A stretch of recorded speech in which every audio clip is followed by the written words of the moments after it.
오늘도 주님이 주시는 평화가 가득하기를 바랍니다. 본문은 희년에 대한 규례를 길게 소개하는 25장의 전체의 기초가 되는 신학적인 전제를 알려줍니다. 매 7년은 안식년입니다. 그 해 땅은 휴경해야 합니다. 그래서 안식년에 자란 열매는 어떤 것도 추수되거나 저장하거나 매매할 수 없었습니다. 그럼에도 불구하고 이스라엘에 사는 모든 사람은, 특히 가난한 사람이나 이방인들은 자신들의 매일 필요를 위해 저절로 자란 모든 소산물을 마음껏 먹을 수 있도록 허락받았습니다. 가축이나 야생 동물이든 짐승들은 모두 들에서 마음껏 풀을 뜯어 먹을 수 있었습니다. 그리고 7번째 안식년, 바로 그 다음 해에는 제50년으로 희년이라고 했습니다. 그 해에도 땅을 휴경해야 합니다. 더욱 중요한 것은 그 희년은 그 땅 전역에 자유가 선포되었는데, 모든 이스라엘 사람들의 노예들이 풀려났고 빚 대신에 임대했던 모든 세습 자산은 원주인에게 반환되었습니다. 희년의 목표는 언약 아래에 있는 모든 이스라엘 시민들이 이상적인 평등을 보존함으로써 이스라엘 내의 다양한 혈족들이 유대 관계를 유지하는 것이었습니다. 또 다른 관점에서 보자면 희년의 목표는 부자들의 세습 자산을 축적해서 거대한 부동산을 소유하게 되고, 또 가난한 자들은 땅이 없는 소장인으로 전락하는 것을 방지하기 위함이었습니다. 땅은 하나님의 것입니다. 하나님께서 이스라엘 두 지파에게 공평하게 분배해 주셨습니다. 백성들은 지파별로 나와서 제비를 뽑아 할당된 땅에 정착하며 살았습니다. 하나님께서는 각 지파의 규모와 필요에 따라서 공평하게 땅을 나누어 주었지요. 이스라엘 지파는 50년마다 하나님께서 분배해 주신 원래 토지를 회복하여 새로운 시작을 할 수 있게 되었습니다. 안식년 동안 백성들은 자신의 필요를 공급해 달라고 전적으로 여호와께 의존해야만 했을 것입니다. 그러므로 여호와께 대한 순종의 믿음은 혼합된 힘든 노역을 요구했습니다. 하지만 여호와께서는 자기 백성에게 은혜를 베풀지 않은 채 그들에게 무거운 의무만을 부여하지는 않으셨습니다. 그분은 그 땅을 축복하시겠다고 약속하셨습니다. 그리고 그로 인해 제6년에 넉넉한 양의 곡식을 생산하게 함으로써 백성들은 그 다음 7년 주기에 첫 수확을 기다리는 동안, 즉 해당 안식년과 그 다음 해까지 쓰기에 충분한 식량을 충당받았을 것입니다. 덧붙여서 여호와께서는 그들에게 안전히 거할 수 있도록 그들을 보호하시겠다는 약속도 주셨습니다. 그러면 오늘 본문 23절, 24절은 이스라엘의 토지 제도에 대한 대원칙을 설명하고 있습니다. 가나안 땅은 하나님께서 각 지파에게 그들의 인구수에 맞춰서 공평하게 분배해 준 땅입니다. 그래서 가나안의 모든 땅은 하나님의 것이며 각 지파는 하나님이 소유하고 계신 땅을 사용할 수 있는 권리를 하나님으로부터 받은 것입니다. 이스라엘 백성들은 단순히 거류민이요 동거하는 자에 불과하기에, 심지어는 이스라엘 왕이라 할지라도 다른 사람이 하나님께로부터 받은 땅에 대한 소유권을 주장할 수 없었습니다.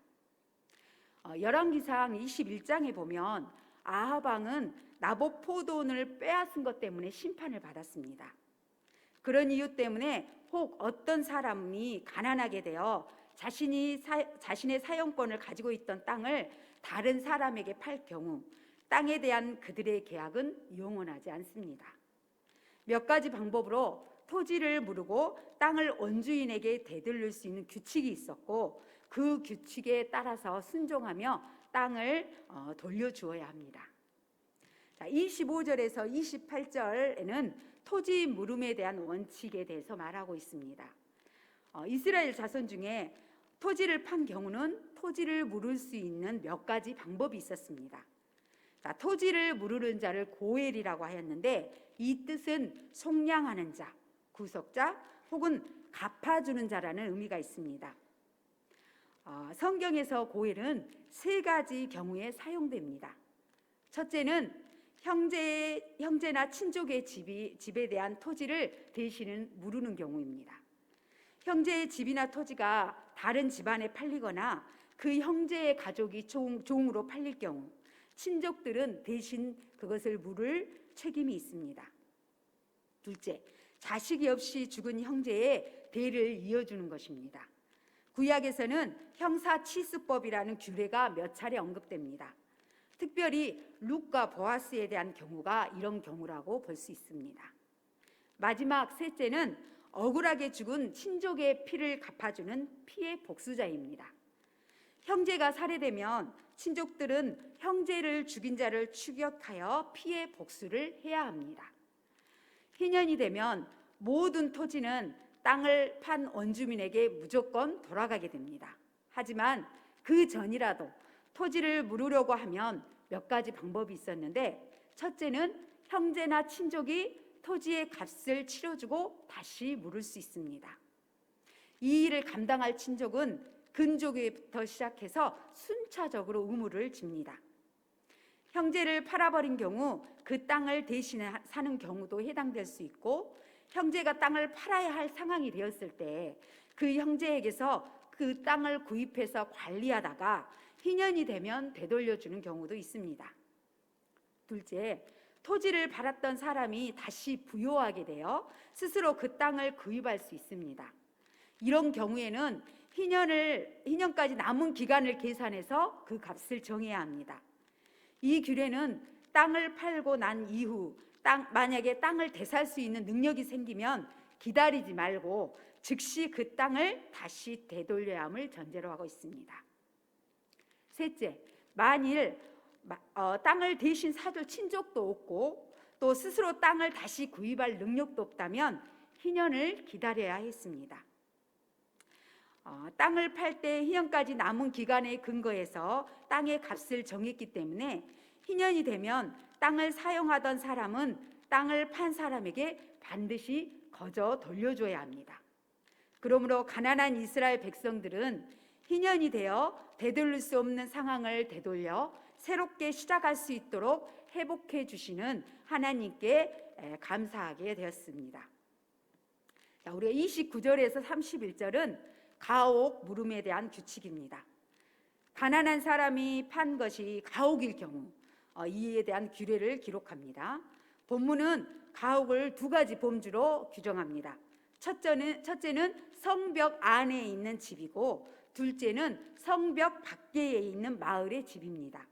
우선 성벽 안에 있는 성 안에 있는 집을 판 경우는 만 1년이 되면 다시 1년 안에 다시 물을 수 있는 기회가 주어집니다.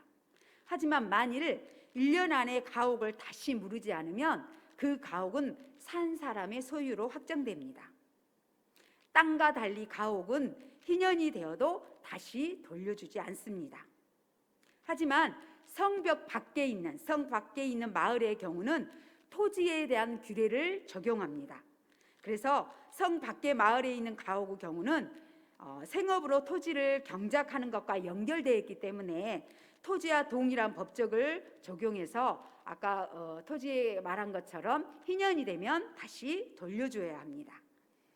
31절에서 32절은 레위인의 가옥과 들판의 토지 등에 대한 규정이 나옵니다. 먼저 레위인의 성읍은 그들의 소유라고 말씀하십니다. 레위 사람은 가옥이 성벽 안에 있든지 성벽 밖에 마을에 있든지 상관없이 언제든지 물을 수 있습니다. 하지만 레위인이 무르지 못할 경우에는 희년이 될 때 반드시 돌려주어야 합니다. 34절은 레위인들이 거주하는 성읍 주위에 있는 들판은 영원한 레위인들의 소유이기 때문에 매매 자체가 불가능하다고 말합니다. 레위인이 팔 수 없는 이유는 그 땅은 하나님께서 레위 지파에게 주신 땅이고, 그곳은 이스라엘 백성들이 하나님께 바친 가축을 돌보는 토지이기 때문입니다. 35절에서 38절은 마지막으로 가난한 동족을 위한 규례가 나옵니다. 희년 제도는 사람, 땅, 재물 등을 되돌려 주므로 부의 집중을 막고 빈부격차를 해소합니다. 가난에 빠진 자라 할지라도 그 가난에서 회복될 수 있는 여건을 마련하는 것입니다. 희년 제도를 주신 하나님의 의도는 이스라엘 백성들은 누구라도 가난 때문에 남의 종이 되지 않도록 하고 가난하게 될지라도 다시 회복할 수 있는 기회를 제공하는 데 목적이 있습니다. 만약 가난한 동족이 있다면 공동체는 그들이 살 수 있도록 도와줘야 합니다. 그들은 단순히 가난하게 된 사람이 아니라고 봅니다. 본문은 그들을 의도적으로 형제라고 부릅니다. 그들의 먹을 것을 공급하는 것에 그치지 않고 한 걸음 더 나아가 그들의 약해진 손을 다시 힘있게 만들어 주어야 합니다. 자, 35절에서 빈손으로 있는 형제를 언급하는데, 여기서 빈손이란 그 손이 흔들리는 상태, 또 즉 손에 힘이 없어서 가족을 부양할 수 없을 만큼 약해진 형제를 말합니다. 그래서 그 공동체는 그런 형제의 손을 강하게 해야 한다는 것입니다. 그래서 그들은 이 약해진 상태의 사람들에게 돈을 구워주되 이자를 받지 말고 구워주고 이익을 위해 양식을 구워주지 말라고 말합니다. 자, 36절에서 37절에서는 무려 3번이나 걸쳐 이 사실을 반복해서 강조하고 있습니다. 고대 근동에는 모든 법률에는 돈이나 음식을 구워주는 경우 받을 이자를 규정해 두고 있었거든요. 결국 가난한 사람은 높은 이자 때문에 더 가난하게 되고 한번 빌리기 시작하면 그 굴레에서 벗어나지 못하게 됩니다. 처음에는 돈을 꾸는 것이지만 이자를 갚지 못하면 곧이어 가족을 종으로 보내야 했습니다. 하지만 본문은 가난한 동족에게 결코 이자를 받지 말아야 한다고 강조하는데, 그 이유는 이스라엘 백성들이 애굽 땅에서 종으로 살 때 그들을 이끌어내서 가나안 땅으로 인도하시고 그들에게 땅을 기업으로 주신 분이 하나님이시기 때문입니다. 말씀을 정리하겠습니다. 자, 이스라엘 사람들은 가나안 땅에서 안식을 누리려면 역설적으로 그 정착 생활 가운데서 나그네 의식을 가져야 합니다. 이스라엘 사람들은 그 땅을 의지하지 말아야 하며 그 땅에 나그네로 온 사람들을 환대해야 합니다. 우리도 마찬가지입니다. 우리의 궁극적인 지향점은 이 땅이 아니라 저 하늘임을 기억할 때, 이 땅의 가치를 상대할 때 우리는 땅과 자원이 우리에게 위협이 되거나 또 혹시 유혹이 되지 않고 축복이 되는 경험을 하게 될 것입니다. 하늘 백성들은 토지 불로소득을 재산 증식과 가장 손쉬운 수단으로 여기는 이 세상 사람들과 다르게 살아야 거룩하게 살 수 있습니다. 더 부유해지지 않더라도 그 부작용의 그늘에서 고통받는 이들을 외면하지 않는 것이 참된 경건이고 예수님의 영적 희년을 누리는 길이며 진정한 이웃 사랑입니다.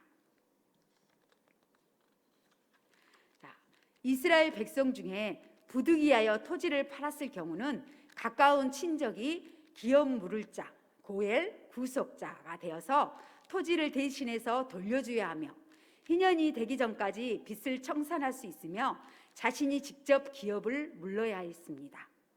그렇습니다. 예수님께서는 우리가 죄 때문에 사탄에게 팔린 영적 기업을 되찾아주는 고엘로 구속자가 되시기 위해 이 땅에 오셨습니다. 이제 우리는 믿음으로 영적 희년에 참여했으며 또 영원한 안식의 날을 기다리고 있습니다. 서로가 서로에게 영적으로만이 아니라 실질적으로 구속자가 되어줘야 합니다. 교회가 젊은이들의 구속자가 되고 사회의 약자들의 구속자가 되어줘야 합니다. 나그네의 삶을 살고 구속자로 산다는 것은 노예로부터 구속해 주신 하나님의 은혜를 기억한다는 뜻입니다. 이 시간 우리 모두 하나님이 베풀어 주신 은혜와 사랑을 기억하면서 어려움을 겪는 지체들을 돌아보고 사랑의 공동체로서 고통을 함께 짊어지는 삶으로 살아가길 바랍니다.